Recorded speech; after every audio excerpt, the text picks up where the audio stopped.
I'm Peggy Loar, president of ArtTable, and I'd like to say a good afternoon, Mr. Ambassador, ladies and gentlemen, members of ArtTable, distinguished guests, and friends. Again, welcome and thank you for being with us.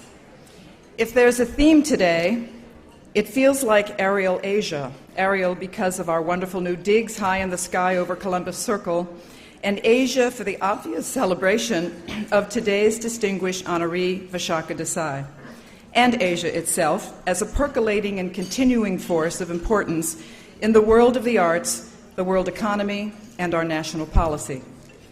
The audience at this, our annual luncheon event, has frequently been defined as the inner circle, or art cognoscenti, of women in the visual arts in America. So in addition to who you are, it's a little daunting to think of the 1 degree of separation represented here in this room. Such representation, combined with access and the constant willingness of ArtTable members to share their knowledge, expertise, and contacts in the art world for the benefit of other women in the profession, is indeed a comment on generosity and the meaning of membership in ArtTable. ArtTable has a history which goes back almost 30 years, and there is every reason to believe that in 30 more it will continue to work its professional magic. I'm sure there is a myriad of reasons why each individual is here today, but the common denominator is art, our passion for it, our quest to know more about it, and our need and willingness to give some of what we've already gotten from it away. Art can be a serious subject or a wonderful madness, a window to new thinking and new issues, or one to the past, even to the future. The art that humans create spans time and generations and remains long after its creators, telling stories of how we won, how we lost, how artists both moved and reflected society, and raising questions like, what were they thinking? It remains after we go as our material culture, save for certain tragedies and acts of false glory, thereby transcending the individual for a place in the realm of the collective, such that art becomes the soul of a society as it passes from one generation to the next. Artists usually believe that nothing is impossible, which is one of the reasons that those of us who are not artists become these intrepid art explorers, adoring them, supporting them, and helping them to make their work possible. James Thurber once said, we should strive to learn before we die what we're running from and to and why. Well, I think artists help us find our way in this regard. The work that ArtTable does offers cutting-edge information and programs on trends and issues in the arts and the pursuit of programs which change lives and encourage careers in the arts through projects such as oral history, mentoring, and the study on women, and many make this happen.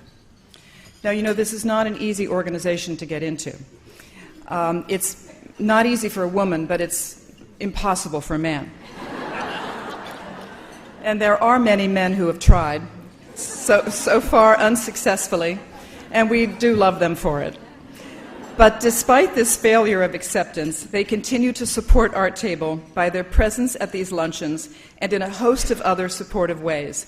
So to those gentlemen in our audience today, we sincerely thank you.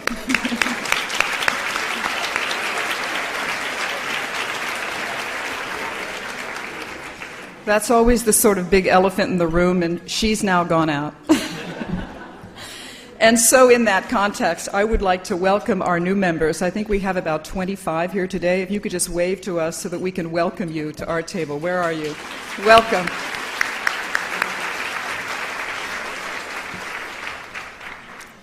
Successful careers in the arts often mean that an individual has moved geographically and moved often to move up. In the case of our keynote presenter today, Lisa Dennison, her path to success involved a singular devotion and dedication to one major institution for almost 30 years. Her knowledge of the Guggenheim Museum, its collections, growth, and history covers 3 decades. During this time, Lisa curated numerous exhibitions of modern and contemporary art and was responsible for the exhibition program and collection development activities for the Guggenheim Museums in New York, in Venice, Bilbao, Berlin, and Las Vegas. Lisa rose to become the Deputy Director and Chief Curator of the Guggenheim Foundation and eventually Director of the Guggenheim Museum.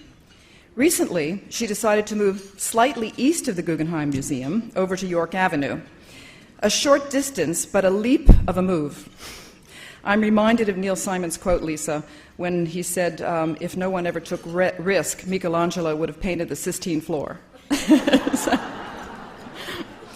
Lisa's work now as chairman of Sotheby's North and South America continues on the global track as she takes on international business development and client relationships. She earned her BA from Wellesley College in art history and French and her MA in art history from Brown University. She serves on several advisory and foundation boards and is a long-standing member of ArtTable. Please welcome our keynote speaker, Lisa Dennison.